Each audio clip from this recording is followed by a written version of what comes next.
Guys, we're only going to read part of chapter 14 today and break it up. We are going to finish the text together later this week. The missing key. Omri's brothers were already sitting at the tea table when the two boys rushed in. "Hi, what's for tea?" Omri asked automatically. Gillen and Adele didn't answer. Adele had a funny smirk on his face. Omri hardly noticed. "Let's make a sandwich and eat it upstairs," he suggested to Patrick. They slapped some peanut butter on bread, poured mugs of milk, and hurried up the stairs to Omri's room, whispering all the way. "How long does it take?" "Only a few minutes." "Can I see her?" "Wait till we get upstairs." Omri opened the door and stopped dead. The white medicine cupboard was gone. Where is it?" gasped Patrick. Omri didn't say a word. He turned and rushed downstairs again, with Patrick behind him. "Okay, where have you hidden it?" he shouted as soon as he burst into the kitchen. "I don't know what you're referring to," said Adele loftily. "Yes, you do. You've taken my cupboard. And supposing I did, it was only to teach you a lesson. You're always taking my things and hiding them. Now you'll see how funny it isn't."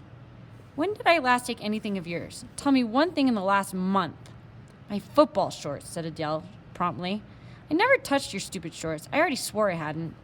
I had to miss games again today because I didn't have them, and I got a detention for it, so you can be grateful I'm only punishing you tit for tat and not bashing you in," said Adele with maddening calm.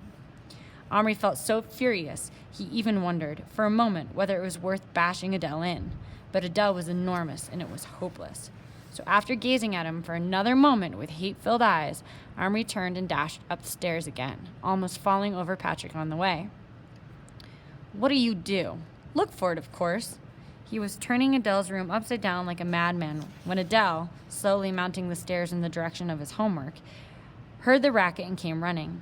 He stood in the doorway looking at the shambles of pulled-out drawers, degutted cupboards, and furniture pulled awry. "You little swine," he howled and dived at Omri. Omri fell to the ground with Adele on top. I'll tear everything you've got to pieces till you give it back to me," Omri shouted in jerks as Adele shook and pummeled him. "Then cough up my shorts." "I haven't got your stinking shorts," screamed Omri. "Are these them?" asked a small voice in the background. Adele and Omri stopped fighting, and Adele, sitting astride, twisted his neck to see. Patrick was just lifting a crumbled navy blue object from behind a radiator. Omri felt the anger go out of Adele. "Oh, yes, it is, a matter of fact. How did they get there?" So he didn't really take them. He just, Adele is punishing Omri for no reason. But Omri knew perfectly well how. Adele had hung them there to dry, and they dropped off backwards. Adele scrambled up, looking distinctly sheepish. He even helped Omri to his feet. So if he's feeling sheepish, he's feeling bad. He's feeling guilty. "Well, but you have hidden things in the past," he mumbled. "How was I to know?" "Can I have my cupboard now?" "Yeah, it's up in the attic. I piled a whole lot of stuff on it." Omri and Patrick took this to the stairs to the attic, two at a time. They found the cupboard quite quickly under a heap of bits and pieces, but Omri had carried it down to his room again before he made the fatal discovery. The key. The little twisted key with its red satin ribbon was missing. Once again, Omri ran into Adele's room to find Adele uncomplainingly putting his things straight. "What happened to the key?" "What key?" "There was a key in the cupboard door with a red ribbon." "I didn't notice." They went out and closed the door. Omri was now feeling desperate. "We've got to find it. It doesn't work without the key." They searched the attic till supper time. Never had Omri so clearly seen the point of all his mother's urgings to keep everything in its proper place. The attic was just sort of a glory hole where they could play and leave a total mess. And that was what they always did, only clearing spaces when they needed them for the new layout or for some special game. And their way of clearing was just to shove things aside into every more chaotic heaps. Underneath the heaps were all the myriad little oddments that were small enough to filter through the bigger things. Marbles, wheels of matchbox cars, bits of Legos, small tools, parachute men, cards, and so on and so on. Plus all sorts of fragments that could have been almost anything. At first, they just raked through everything, but after a while, Omri realized that they would have to clear up systematically. Otherwise, it was like the old saying about looking for a needle in a haystack. He found some boxes, and they began sorting things into them. Lego here, parts of games here, there, water pistols, tricks and novelties in another, bigger things they stacked neatly onto what his father rather bitterly called the shelves provided, which normally stood empty since everything was on the floor.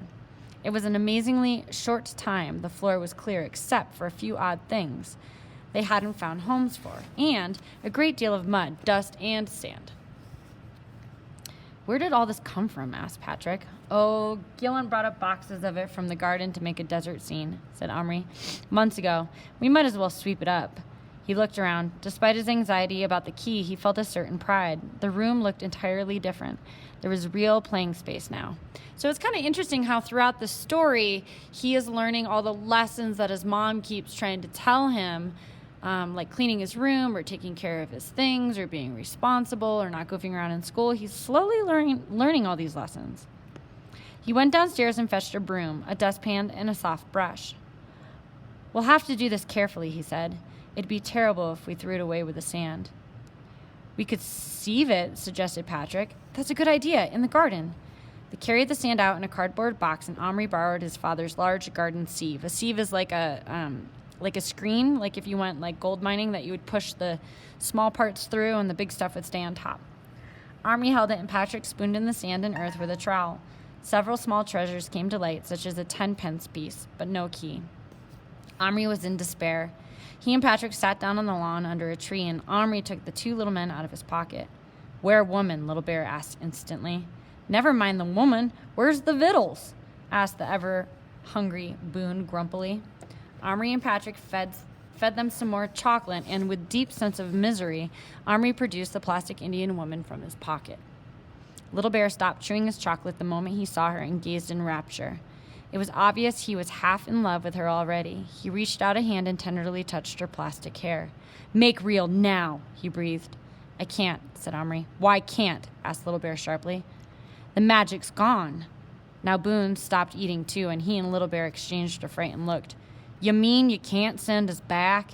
asked Boone in an awe-stricken whisper. "Never? We got to live in a giant's world forever?" It was clear that Little Bear had been explaining matters. "Don't you like being with us?" asked Patrick.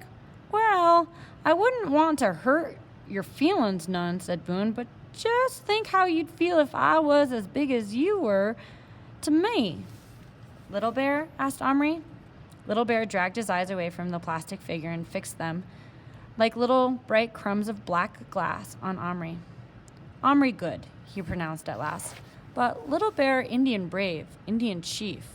How he be brave, how he be chief with no other Indians?" Omri opened his mouth. If he had not lost the key, he might have rashly offered to bring to life an entire tribe of Indians, simply to keep Little Bear contented. Through his mind flashed the knowledge of what this meant. It wasn't the fun, the novelty, the magic that mattered anymore. What mattered was that Little Bear should be happy, and for that he would take on almost anything. They all sat quietly on the lawn. There seemed nothing more to say. A movement near the back of the house caught Omri's eye. It was his mother coming out to hang up some wet clothes. He thought she moved as if she were tired and fed up. She stood for a moment on the back balcony looking at the sky. Then she sighed and began pegging the clothes to the line. On impulse, Omri got up and went over to her. You haven't found anything of mine, have you?" he asked. "No, I don't think so. What have you lost?" But Omri was too ashamed to admit he'd lost the key she told him to be so careful of. "Oh, nothing much," he said.